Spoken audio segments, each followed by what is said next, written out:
안녕하세요. 성장스쿨입니다. 오늘은 많은 학부모님들이 고민하시는 아이의 수학 교육에 대해서 말씀드리겠습니다. 우리가 공부를 하는 목적에 대한 제 생각을 다른 영상에서 말씀드렸었는데요.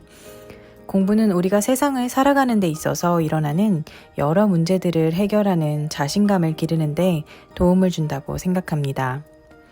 여러 공부 중에서도 문제 해결력을 기르고 생각하는 힘을 기르는 데는 수학 공부만 한 게 없다는 생각이 듭니다.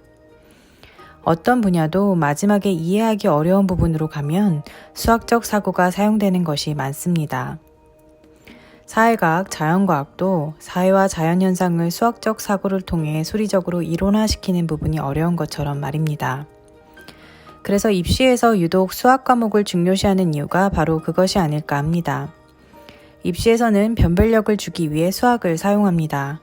이 때문에 학생들이 가장 어려워하고 포기하는 과목이 되기도 합니다.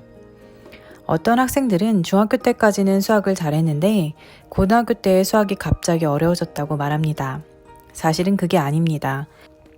중학교 때까지는 많은 학교에서 여러 가지 이유로 그렇게 어렵지 않은 수학 개념을 학교에서 가르치고 시험 문제를 쉽게 내는 경향이 있습니다. 학생들은 중학교 때까지 깊이 생각하지 않고 개념만 알아도 풀리는 문제만을 접하다가 고등학교 때는 필요에 의해서 학교에서 난이도가 높은 변별력 있는 문제를 내기 시작합니다. 충분히 생각하는 연습을 하지 않은 아이들은 이 시점에서 수학이 무너지기 시작합니다. 그럼 어려운 수학 문제를 만났을 때 무너지는 아이와 굳건히 성적을 유지하는 아이의 차이는 무엇일까요? 초등학교 때부터 생각하는 연습을 하며 어려운 문제를 접해본 아이들은 쉽게 무너지지 않습니다. 기본 문제만 풀며 선행학습에만 급급한 아이들은 쉽게 무너집니다. 반면 어려운 문제까지 스스로 해결해 보았던 아이들은 선행 여부와 상관없이 흔들리지 않습니다. 초등학교 아이들이 생각하는 연습을 하기 좋은 문제들은 흔히 말하는 사고력 수학 문제들입니다. 요즘은 창의성 교육, 영재 교육의 중요성이 높아지면서 사고력 학원이 우후죽순 생겨났습니다. 많은 아이들이 사고력 학원을 다니면서 사고력 문제 풀이를 할 때 스스로 생각해서 푸는 것보다는 선생님의 강의에 의존하여 문제 유형을 반복해서 그 문제를 풀고 익숙해지는 형태로 학습하고 있습니다. 아이는 생각하지 않고 선생님이 풀어주고 그 풀이 방법을 학습하는 것은 생각하는 연습을 하는 게 아닙니다. 물론 전혀 문제를 풀지 못하는 학생의 경우 선생님의 풀이를 통해 이해를 하며 생각을 조금이나마 하게 되기 때문에 아무것도 하지 않은 학생보다는 나을 수 있겠습니다. 하지만 그런 식의 학습을 너무 많이 한 경우라면 아이는 수학 문제를 어떻게 생각하게 될까요? 생각하는 즐거움을 경험하지도 못하고 어렵고 지겨운 과목이라고 생각하게 되지 않을까요? 그럼 아이에게 생각하는 힘을 길러주고 더불어 수학을 잘하게 하려면 어떻게 해야 할까요? 아이가 문제를 잘 풀지 못할 때는 두 가지 경우가 있습니다. 첫 번째는 아이가 문제의 내용 자체를 이해하지 못하는 경우입니다. 그런 경우는 조급해하지 마세요. 아직 문제를 이해하는 문해력 연습이 덜 된 것뿐입니다. 앞으로 공부할 날은 많습니다. 책 읽기 등을 통해 학년이 올라가면서 문해력은 점점 나아집니다. 이런 경우 문장 끊어읽기를 통해 문제 읽는 연습을 도와주세요. 두 번째는 아이가 생각하는 것 자체를 힘들어하고 문제를 스스로 풀지 않으려고 하는 경우입니다. 아마 이건 아이에게 공부량 또는 공부 난이도가 버거운 경우입니다. 이런 경우 아이의 학습량을 체크해 주세요. 너무 많은 정보가 아이의 머리에 들어오면서 학습한 경우라면 생각하는 것 자체가 하기 싫어질 수 있습니다. 사람은 배움의 욕구, 호기심이 있는 것이 자연스럽습니다.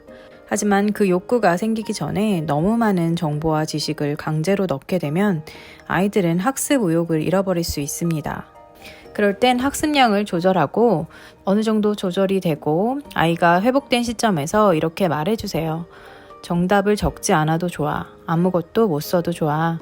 그냥 한번 생각해봐. 하루가 걸리고 일주일이 걸려도 좋으니 그냥 한번 이 문제에 대해서 생각해봐. 그것만 해도 너는 생각하는 힘이 자라나고 공부를 한 게 되는 거야. 생각하는 힘이 자라면 공부는 나중에 저절로 되니까 걱정하지 마. 숙제는 다 못해도 돼. 라고 얘기해 주세요. 그리고 부모님도 정말 그렇게 생각하셔야 합니다.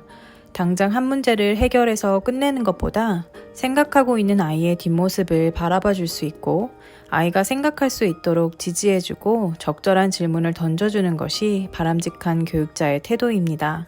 너무 잘 가르치는 선생님, 현란한 학원 커리큘럼에 조급해지지 마세요. 하나의 문제를 일주일 걸려서 스스로 해결한 아이가 선행 몇 년 앞선 아이보다 훨씬 단단한 아이가 됩니다. 사고력 문제는 그럼 어떤 문제를 말하는 걸까요? 사고력 문제는 교과 수학에 대한 지식으로 푸는 문제보다는 생각하는 힘을 통해 풀어낼 수 있는 문제를 통칭해서 이야기합니다. 수학 경시대회 또는 황소와 같은 유명 학원 입학 테스트에서 사고력 문제가 출제됩니다. 이런 문제들을 아이가 고민하는 뒷모습을 바라보고 격려해 주셔야 합니다.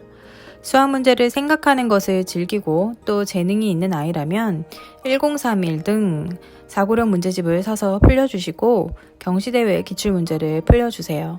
아이가 즐거워한다면 대회에 나가는 것도 추천합니다. 경시대회에 입상하기 위해서 또는 유명 학원에 입반하기 위해서 준비하기보다는 그 문제를 풀어보면서 아이에게 생각하는 힘을 길러주는 데 목적을 가졌으면 합니다. 모든 분야가 그렇듯 아이에게는 자신만의 특별한 달란트가 있습니다. 수학적 사고에 재능이 있는 아이가 있고 글쓰기, 피아노에 재능이 있는 아이가 있듯이 아이들의 재능은 전부 다르니까요.